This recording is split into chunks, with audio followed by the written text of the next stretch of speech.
Fala galera, tudo bem? Tudo tranquilo com vocês? Professor Wagner aqui na área, tudo tranquilo galera? Hoje a gente vai falar sobre capacidade, capacitores e os elementos dielétricos. A gente está na frente 3 do nosso extensivo de física, frente de número 3. Você que está chegando agora no nosso canal não sabe o que está acontecendo, está rolando um extensivo de física. Essa aqui é a aula de número 5 dessa frente, número 5 não, desculpa, número 6 já dessa frente, da frente 3, beleza? E a gente vai trabalhar aqui com vocês alguns conceitos relacionados à capacidade térmica de um corpo, beleza? Então, galera, vem com a gente, vem ser sucesso!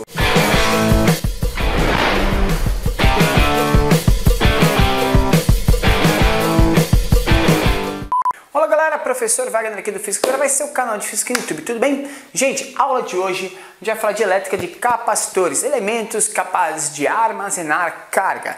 De onde vem essa ideia de armazenar carga de um determinado corpo? Gente, em 1777, um físico e escritor alemão, Georg Lichtenberg, ok? Ele observou que toda vez que você tinha uma descarga de altíssima voltagem, um raio, e que ele atingia elementos que eram isolantes elétricos, ele deixava sempre um rastro nesses elementos, ok? Ao observar esses elementos, ele percebia que figuras maravilhosas eram formadas. Essas figuras são conhecidas até hoje como figura de Lichtenberg. Mas o grande sistema é o seguinte: quando você se aproximava dessas figuras, ele aproximava uma ponta metálica ligada a um sistema de alta voltagem novamente, você conseguia descarregar esse sistema, ou seja, essas cargas elétricas elas ionizavam o meio e as moléculas em volta ali daquele meio, ok? Permitindo a gente perceber que aquele rastro deixado não era somente um rastro elétrico, mas caracterizava naquele exato momento a ideia de armazenamento de cargas, certo? As cargas elétricas, a ideia e o conceito, né, de capacidade vem da ideia de que, para os físicos, desde a antiguidade, eles associavam a eletricidade a um fluido, a um líquido, né? Tanto que a gente pensa em tubulações elétricas até hoje, né? Quando a gente pensa nessas ideias de tubulações elétricas, de fluidos, a gente pensa que todo material seria capaz de armazenar uma quantidade desse fluido para poder funcionar. Então todo material que estava relacionado à condução elétrica, a funcionamentos elétricos, eles estavam relacionados a armazenadores dessa carga. Então era interessante a gente sempre pensar na possibilidade de se armazenar cargas nesse sistema, ok? Gente, o que a gente vai fazer é o seguinte aqui. A gente vai tentar entender matematicamente qual que é a ideia desse conceito, né, de capacidade elétrica, ou seja, capacidade de armazenamento de cargas elétricas, beleza? Essa capacidade de armazenamento vem da ideia do potencial elétrico, ok? A gente já viu aí na aula anterior falando um pouquinho sobre o potencial elétrico, que é a capacidade que eu tenho de ter ou desenvolver uma determinada energia a partir da carga que está ali depositada, certo? Vamos pensar no potencial elétrico de uma superfície equipotencial, ou seja, uma superfície esférica, tá? Toda superfície esférica ela tem uma quantidade equipotencial em toda a sua extremidade, em toda a sua área de contato, certo? Em toda a sua superfície. Só que como que a gente calcula esse potencial elétrico? Esse potencial elétrico numa esfera, ele vai depender basicamente de algumas coisas interessantes. O que é? Ele vai depender da quantidade de carga que está ali na esfera, armazenada na esfera, em toda a sua superfície. Ele vai depender do meio, ou seja, da constante eletrostática do meio onde esse sistema está. E ele vai depender do raio dessa esfera. Por quê? Porque quanto maior o raio da esfera, maior a superfície de contato, maior a possibilidade de armazenar mais cargas, logo maior vai ser o potencial desse sistema. E assim sucessivamente a gente vai conseguir entender esses tipos de modelos, certo? Pessoal, se a gente colocar em evidência, ok, a quantidade de carga pelo potencial elétrico, a gente vai perceber que existe aí uma relação de proporcionalidade com o raio da esfera e a constante. Mas pensa que essa esfera é fixa, certo? Sendo essa esfera fixa, você pode pensar comigo, claro, que esse cara pode ser constante. Então, se o raio da esfera, que é uma esfera fixa, for constante, e a constante eletrostática, obviamente, ela também é constante, a gente pode dizer que essa razão também gera uma constante. E essa constante gera para a gente o conceito de capacidade elétrica. A capacidade elétrica é o quanto de carga eu consigo armazenar em relação a um determinado potencial num determinado meio, certo? Então, a constante, ou seja, a razão Q sobre V constante para condutores esféricos, pode admitir que ela seja constante para condutores de qualquer outra forma. A gente parte do conceito dos condutores esféricos e fala, bom, isso aí pode valer para qualquer outro tipo de condutor, certo? Então, a gente consegue, a partir disso, dizer que a capacidade térmica elétrica de um corpo é a razão Q sobre V, ok? Se a gente for pensar nas unidades de medida desse sistema, a carga é medida em Coulomb. E o potencial elétrico, ele é medido em volts, ok? Então a gente teria aqui Coulomb por volt, certo? Coulomb por volt, a gente vai utilizar aí, no Sistema Internacional de Medida, uma nova grandeza, um novo valor para especificar isso, que é chamado de Farad, ou Faraday, ok? O Farad significa, então, quantos coulombs por volt eu tenho no determinado sistema, certo? Quando eu falo para você da unidade de medida, 1 Farad, significa que uma esfera condutora que tem raio de 9 vezes 10 a nona metros, ou seja, 13 vezes maior, né? Essa esfera condutora deveria ser 13 vezes maior, né, do que o raio do Sol. Para a gente ter 1 Farad de capacidade elétrica, a gente teria que ter uma esfera com raio de 9 vezes 10 a nona metros. Por quê? Porque aí ela ia ficar numa razão de 1 para 1. Já que a constante eletrostática é 9 vezes 10 a nona, e para a gente ter 1 Farad, a gente tinha que ter 1 Coulomb para 1 volt, significa que esse raio tinha que ser exatamente igual a essa constante. Ou seja, o raio ia ter que ser de 9 vezes 10 a nona metros. E isso é muito grande, cara. Seria praticamente isso que eu acabei de falar para você. Você tinha que ter uma esfera condutora com um raio 13 vezes maior que o raio do Sol, ok? Por isso o Farad sempre vai aparecer na forma de múltiplos e submúltiplos, certo? Melhor, na forma de submúltiplos, né? Então a gente vai ter, a partir do Farad, a gente vai ter o milifarad, que é 10 a menos 3. A gente vai ter o microfarad, que é 10 a menos 6. A gente vai ter o nanofarad, que é 10 a menos 9. E a gente vai ter o picofarad, que é 10 a menos 12. Beleza? Então a gente vai trabalhar normalmente com submúltiplos de farad, porque a gente vai poder trabalhar a partir daí, então, com elementos condutores que sejam elementos possíveis da gente estudar, né? Que a gente não tenha que inventar um raio para esse sistema extremamente grande. Então a gente vai trabalhar mais ou menos dentro daquele sistema, beleza? Pessoal, então a partir disso a gente pode entender a ideia dessa capacidade, certo? O que a gente vai estudar agora? Se eu entendi o que é essa capacidade, então a capacidade elétrica, deixa eu ver se eu entendi. Ela está relacionada, ela vem do conceito da capacidade de armazenar cargas numa esfera. Sim. E essa capacidade depende do raio dessa esfera e da constante eletrostática. Sim. E isso está diretamente proporcional à quantidade de cargas armazenadas e o potencial elétrico do meio. Você entendeu tudo, meu jovem. Legal. E aí você me disse que, como essa capacidade é medida como a razão entre carga, quantidade de carga e potencial elétrico, a gente pode pensar que isso é Coulomb por volt. Mas você me disse que 1 Farad, que é a unidade de medida de capacidade elétrica, ao invés de a gente escrever em Coulomb por volt, a gente vai escrever em Farad, que é o F, a gente não teria e vai ser quase impossível a gente trabalhar com grandezas de 1, 2 farads, principalmente porque 1 farad equivale a armazenar cargas no vácuo em uma esfera condutora de raio de 9 vezes 10 a nona metros, que é 13 vezes o raio do Sol. Resumidamente é isso que eu falei até agora. Legal, cara, você entendeu tudo. Então a gente vai trabalhar com múltiplos e submúltiplos, na verdade com submúltiplos desse farad. E aí a gente vai entender como que a gente pode associar, fazer associação de condutores elétricos para poder armazenar cargas, certo? Como que a gente pode organizar os condutores de modo que a partir da associação desses condutores a gente armazene cargas elétricas em diferentes meios. Sacou a ideia? Para fazer isso, então, a gente vai pensar o seguinte, vamos supor que a gente tenha dois condutores, condutor A e condutor B, certo? Eu vou ter o condutor A e o condutor B. Beleza? Gente, esses dois condutores são carregados com uma quantidade de carga A e uma quantidade de carga B. Beleza? Então, beleza, tranquilo. E eles têm os seus potenciais elétricos, né? Se a gente está falando desses condutores, eles têm os seus potenciais elétricos, que é o potencial A e o potencial B. Então, o que eu estou falando para você é o seguinte, eu tenho dois condutores elétricos com uma quantidade, cada um com a sua quantidade de carga, cada um com o seu potencial elétrico.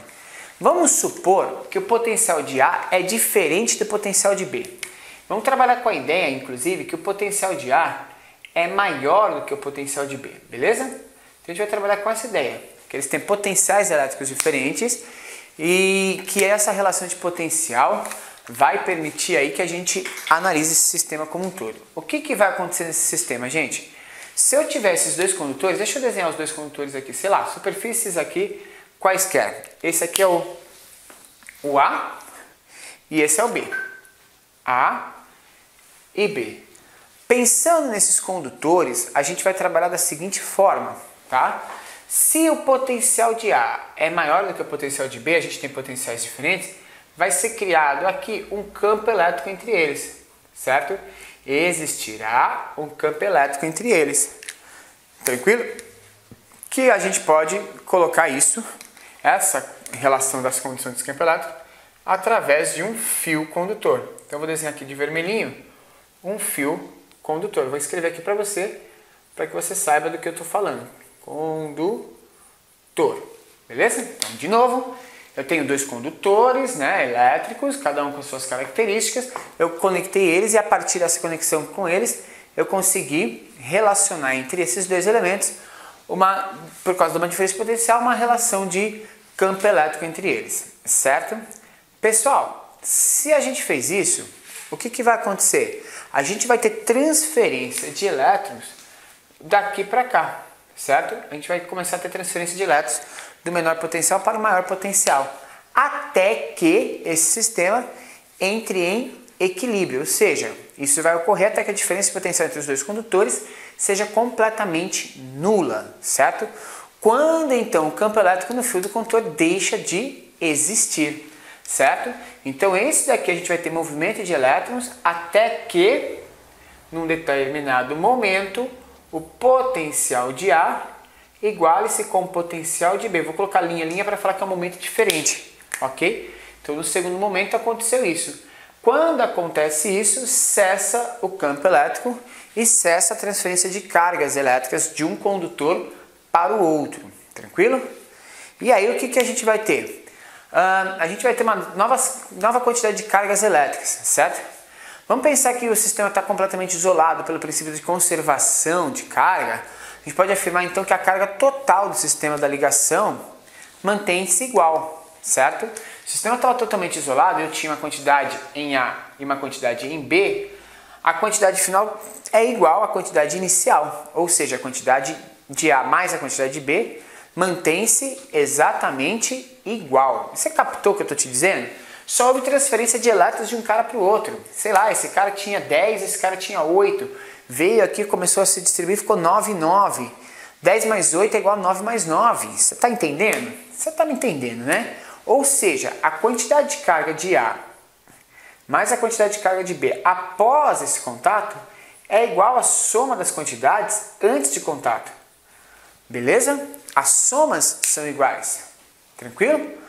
Lembra que eu estou te dizendo o seguinte, que se essas quantidades são iguais e os potenciais agora também são iguais, a gente poderia dizer para você o seguinte, se o potencial de A, linha, é igual ao potencial de B, linha, significa que a quantidade de carga em A sobre a quantidade de carga de A sobre a capacidade do elemento A é igual à quantidade de B sobre a capacidade de B, certo? Se esses potenciais no finais são iguais, isso daqui vai prevalecer no sistema. Tá, tô entendendo, professor, ainda tô te seguindo. Vamos ver onde que isso vai parar. Beleza. Se isso acontece dessa forma, a gente pode escrever essa relação aqui, que as quantidades são iguais quando os caras são ligados entre si, certo? De certo modo, a gente pode então perceber que é possível, através da quantidade de carga estabelecida nos sistemas, a gente tentar compreender as capacidades elétricas desse sistema nesse meio, ok? Vamos pensar o seguinte, ó, se eu tiver uma esfera, vou fazer um exercício aqui com você. Se eu tiver uma esfera, para a gente poder comprovar esse sistema que a gente está trabalhando. Se a gente tiver uma esferinha aí de raio, vou colocar aqui, ó, exemplo. Exemplo. Se eu tiver uma esfera, o raio dessa esfera é de 0,10 metros. Beleza, tem uma esfera com um raio de 0,10 metros, ele está imerso no vácuo. Qual que é a capacidade elétrica dessa esfera? Então a primeira coisa que eu quero saber é a capacidade elétrica dessa esfera, já que ela está no vácuo. Se ele me deu vácuo, ele me deu a constante eletrostática, que é 9 vezes 10 a nona, ok?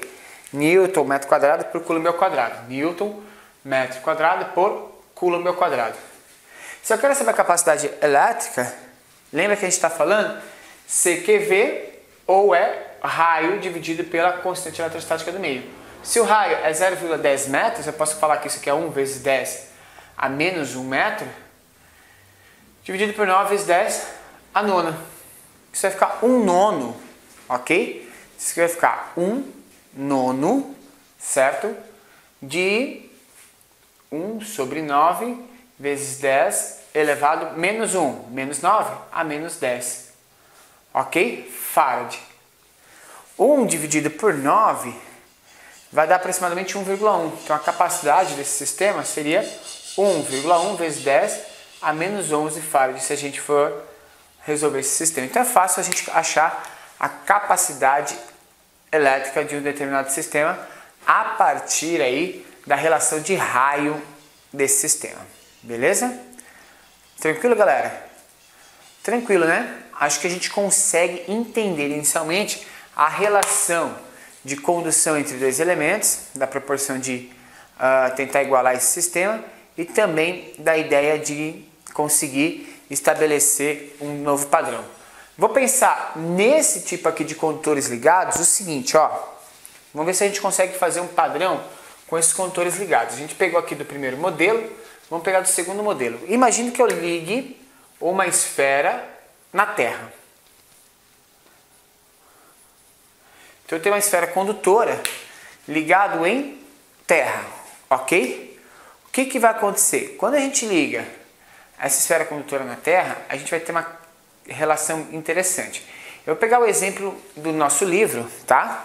Você vai encontrar esse exemplo lá na página de número, deixa eu ver aqui, 67. E ele diz o seguinte: uma esfera condutora de raio 0,15 metros. Então esse cara aqui tem 0,15 metros de raio. Beleza, uma esfera condutora de raio de 0,15 metros, contendo uma carga de 5 vezes 10 a menos 6. A quantidade de carga aqui é de 5 vezes 10 a menos 6 coulombs. Ok, ok. É ligada por um fio condutor até a Terra. Então a gente está aterrando esse sistema. Ele quer saber primeiro a capacidade elétrica tanto da esfera quanto da Terra. Para a gente calcular a capacidade elétrica da esfera é tranquilo. A capacidade elétrica da esfera é o raio dela dividido pela constante eletrostática, que a gente pode considerar aí a constante eletrostática do próprio vácuo, tá? Então isso aqui ficaria 0,15 dividido por 9 vezes 10 a nona. Isso vai dar, gente, 1,7 vezes 10 a menos 11, 1,7 vezes 10 a menos 11 farad. Beleza. Agora eu quero saber a da Terra. O raio da Terra, então vamos pegar a capacidade da Terra, o raio terrestre, ele é um pouco maior que o raio dessa esfera, ainda bem, né? Senão a gente não ia caber aqui. O raio da Terra ele é 6,4 vezes 10 a sexta. 6,4 vezes 10 a sexta metros. E a gente vai dividir pela mesma constante, 9 vezes 10 a nona. Sabe quanto que vai dar isso? Vou colar aqui, mas a continha disso vai dar 7,1 vezes 10 a menos 4 farad. Ok? Então a gente tem isso daí, a capacidade elétrica da esfera e a capacidade elétrica do condutor, certo? A ideia agora, na letra B desse exercício, é eu perguntar assim para você o seguinte, ó, qual é a quantidade de carga que fica na esfera depois que a gente ligar ela na Terra? Ou seja, qual que é a condição da esfera quando ela for ligada à Terra, certo? Tranquilo? Admitindo que a carga inicial da Terra seja desprezível, ou seja, a gente vai considerar que a carga da Terra no começo desse sistema seja igual a zero. Logo, o potencial da Terra também é igual a zero, beleza? Se a gente utilizar o padrão que a gente fez aqui, ou seja, eu estou ligando um corpo no outro através de um condutor, certo? Como que vai ficar isso, gente? Quando eu ligo um corpo no outro através de um condutor, eu vou fazer o seguinte, eu vou pegar a quantidade da esfera dividido pela capacidade da esfera é igual à quantidade de cargas da Terra dividido pela capacidade de armazenamento da Terra, ok? A gente sabe as quantidades de carga e as capacidades. A gente sabe as capacidades, não sabe? Sabemos. Então tá sossegado isso aqui, cara. Você vai fazer isso aqui pra mim, ó.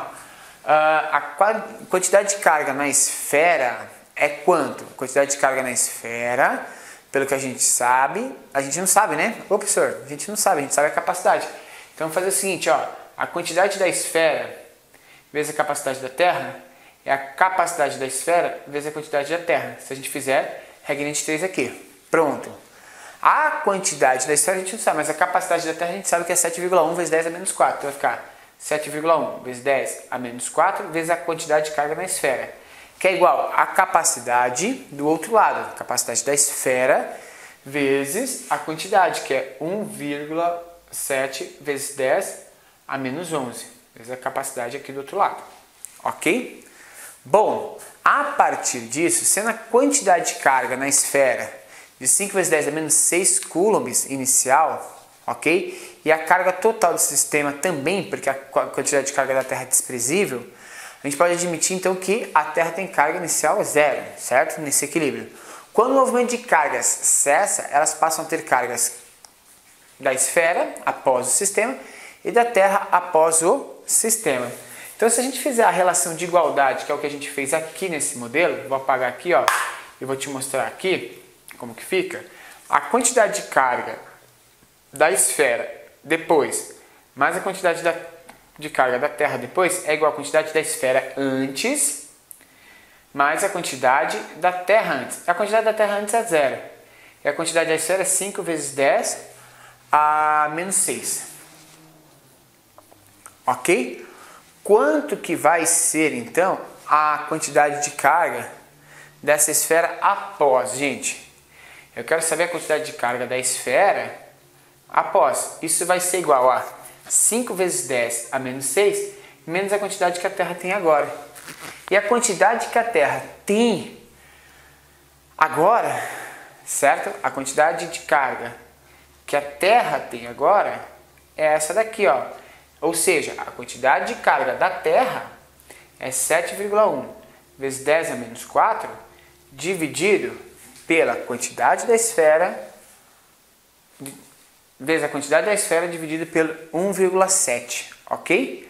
Fazendo os cálculos aí, a gente vai descobrir que a quantidade de carga na Terra depois, tá? Se a gente desenvolver os cálculos, vai ser de 5 vezes 10 a menos 6, ou seja, isso faz com que a gente entenda que a esfera fica completamente descarregada. Eu vou deixar aí, vou projetar aqui para você agora a equação completa desse sistema, certo? Como que a gente fez passo a passo esse cálculo para te mostrar. Ou seja, quando eu coloco um corpo muito pequeno em contato com um corpo muito grande, a gente vai ter a descarga total desse corpo pequeno, ok? Tranquilo? Então, nesse caso, a gente pegou e analisou que a carga total de uma esfera carregada ligada à Terra, ou seja, o aterramento desse sistema, faz com que a esfera se neutralize, ok? Gente, observações importantes. Dá uma olhada aí na tela para essas observações. Primeiro, o objetivo do exercício que eu fiz aqui agora com vocês foi de ilustrar o significado da expressão ligação à Terra, o tal fio terra, ok? Utilizado com muita frequência na eletricidade, ou seja, todo corpo que seja carregado eletricamente se descarrega quando ligado à terra. Por quê? Porque a diferença em relação à área de superfície é muito grande. Então, por arredondamento, o corpo fica praticamente com carga zero e a carga vai toda para a terra, ok? Claro que a carga elétrica da Terra não é nula, ela é avaliada em aproximadamente 5 vezes 10 a quinta coulombs, negativa.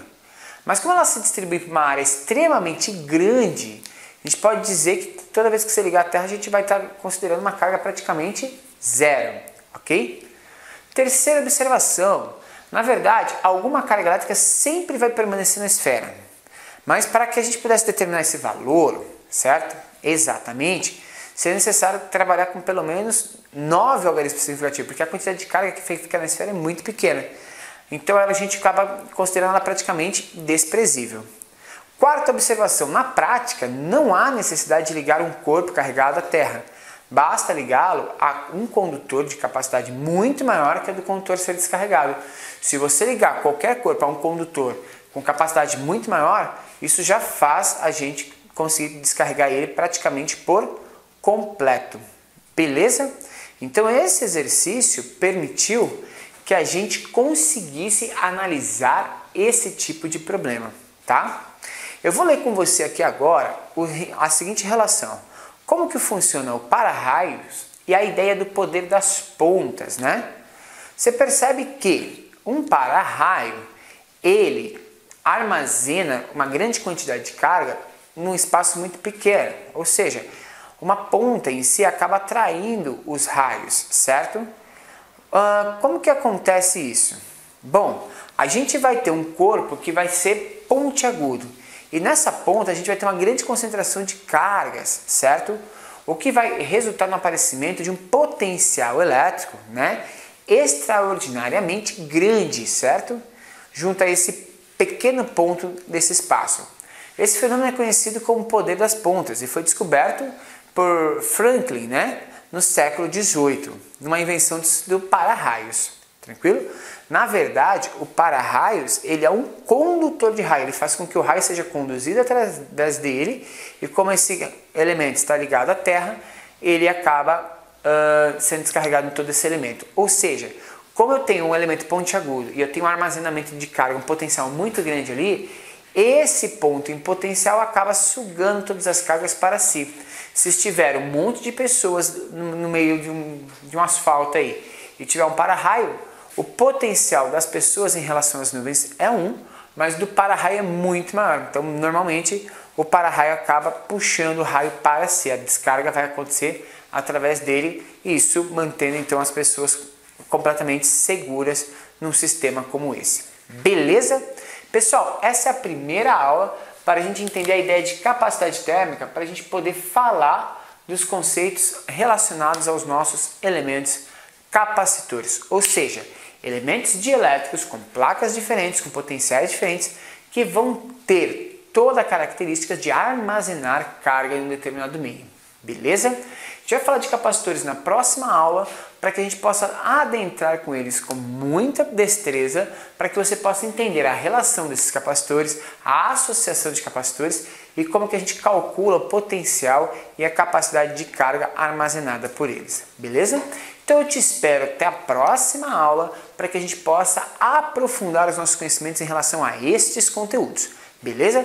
Galera, espero que você tenha curtido, espero que você tenha gostado dessa aula, espero que essa aula realmente faça diferença no seu aprendizado. Se você curtiu, dá um likezinho aí, compartilha com seus amigos, veja aqui na descrição que tem 2 links para você, um para você participar do nosso grupo no Face e o outro para você ter acesso aos nossos links com a apostila e os nossos exercícios, beleza?